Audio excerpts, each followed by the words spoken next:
Episode की शुरुआत साधिका के युवराज से यह कहने से होती है कि वह चिंता न करे। साधिका पंकज से युवराज को न्याय दिलाने की गुहार लगाती है। पंकज युवराज और साधिका को भरोसा दिलाता है कि अगर अंजलि ने सच में कुछ गलत किया है तो उसे सजा जरूर मिलेगी।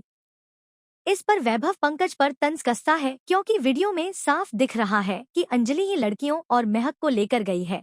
फिर भी पंकज अगर शब्द का इस्तेमाल कर रहा है।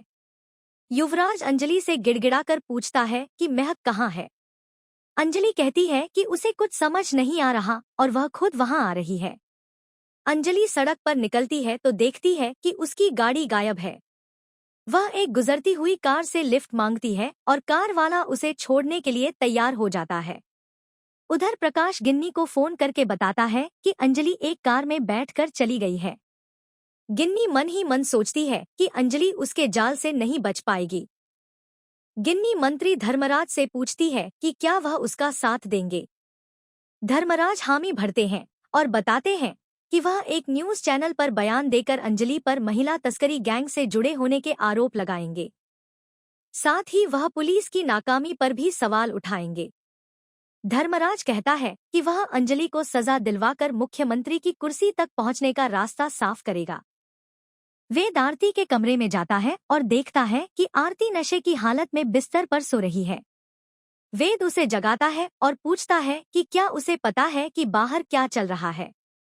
वेद बताता है कि अंजलि पर महिला तस्करी का आरोप लगा है और पूछता है कि क्या उसे अंजलि की कोई परवाह नहीं है।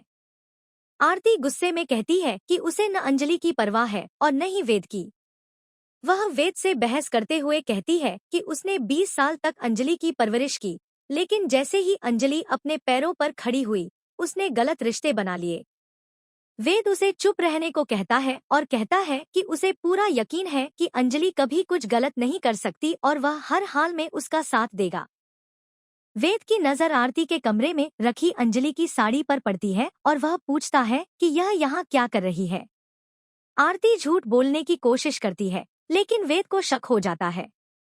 वेद साड़ी की फोटो खींचता है और कहता है कि अगर आरती यह साड़ी पहने तो वह बिल्कुल अंजलि जैसी लगेगी।